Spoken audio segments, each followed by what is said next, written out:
Let's now Thank speak you. to Peter Major, who is a mining director at Modern Corporate Solutions. And Peter will help us make sense of what is going on here. Very specifically, what the regulatory environment is that makes it so cumbersome for illegal miners and illegal mining to be regulated in a more respectable fashion. Peter, thank you so much for joining us. Really do appreciate it. The difference between a legal miner and illegal miner is that one has gone through the extensive and arduous process of getting permits and licenses, and therefore are recognized to be able to go and extract minerals. But it seems to me, seldomly seems to me, that there's a difference in skills and capacity, because it seems like illegal miners, who typically are mine workers, have the know-how in terms of how to extract the minerals. Why is the regulatory environment so cumbersome?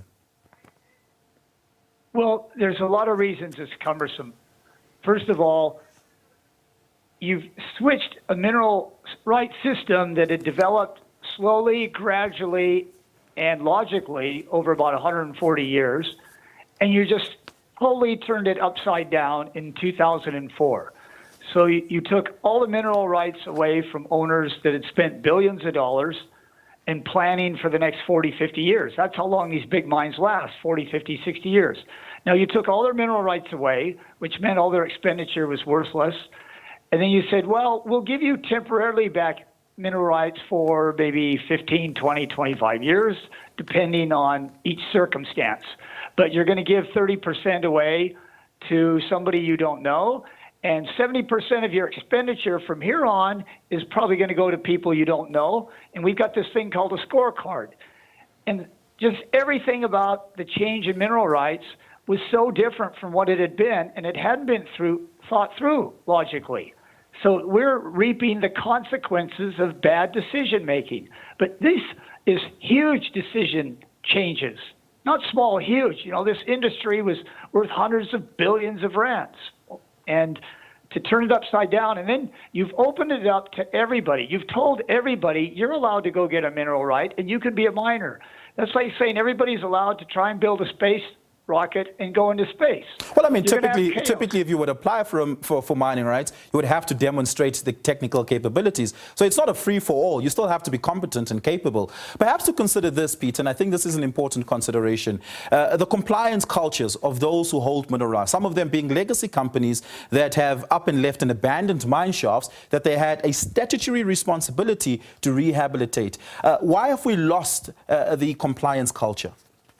Well, if you have hundreds of mines, and many of them are huge mines, huge means 2,000, 5,000 employees, 10,000 employees, you don't have the staff to regulate all those correctly when you've totally changed your mineral rights, what we call it, your mineral rights structure. You've totally changed the structure. You've added thousands of pieces of legislation and policy changes. So the staff at the minerals department, a lot of them were new staff. They hadn't come up through the system, and now they're asked to implement something that wasn't thought through properly, and that is it's huge. I won't say it's horrendous, but it's huge, and they can't enforce it. It's too big. Has anything changed about mining shaft rehabilitation after the fact? That is a legacy piece of legislation. It still exists in our constitution. It just seems like mining companies don't adhere to it. There is a question about the government's ability, and I think you criticized that just now, the government's ability to enforce those regulatory obligations. But there's something to be said about the compliance culture of those who had extracted the minerals and just up and left those shafts abandoned. Well, without a doubt. All those shafts, or the majority of them, they were managed by large mining houses that had evolved through the mining legislation we had up to 2004. Now you've taken their mineral rights away from them. Now you've added all kinds of complex legislation that's going to be difficult to enforce and difficult to follow. And so nobody wanted to put in any more money than they had to. In mining companies, they have to continually put money in the ground. You have to continually spend money on CAPEX. So it wasn't economic to do that. You didn't have foreigners interested in bringing in money like they were for 120 years. So yes, a lot of the companies didn't comply. Some of them really tried, but very few were able to comply, and probably a lot more just gave up. They gave up, they ran away. Yeah. And so what is to be done now after the fact? That statutory obligation to rehabilitate these mine shafts has not fallen away. They're clearly just recalcitrant about doing so. What could be done after the fact now to say, hey, we've got 6,000 abandoned shafts in South Africa.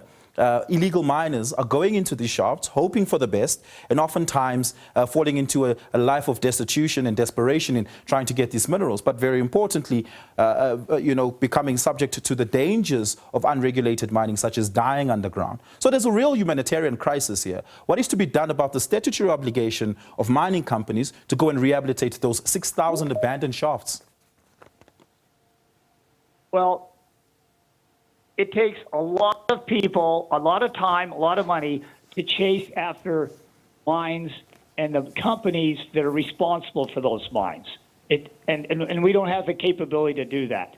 And because we've made it so unattractive for new money to come in, we can't sell those old mines. You know, that's my business. I spent 20 years trying to attract investment for the best mines.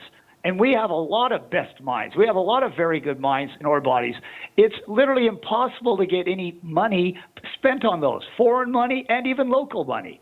So I would suggest, instead of making the legislation... Peter, does the empirical data support that, given that the mining sector in South Africa has had the most merger and acquisition action in the last decade after the financial services sector? Importantly here is that legacy mines continue to table profits and continue to be able to provide and prove upward dividends and trajectories for their shareholders. Mining in South Africa still is an industry that provides a great deal of contribution to the GDP. It doesn't seem to me that it's the sort of industry you're describing entirely. Our mining industry is not producing more money than it did 20 years ago.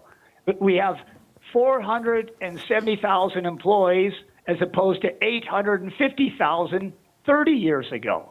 Right. Our mining industry is tiny compared to what it was 20 years ago. It's half the size, but it's certainly doesn't seem to be the case that no one wants to invest in it.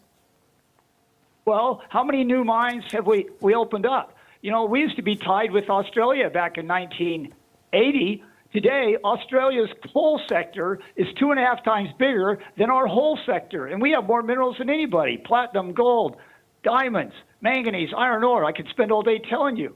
Our industry is shrinking. We are deindustrializing. It's not attractive to put money here. Yeah. Peter Major, thank you so much for your time. Thank you so much for your insights. Appreciate it. Peter Major is the Director for Mining at Modern Corporate Solutions.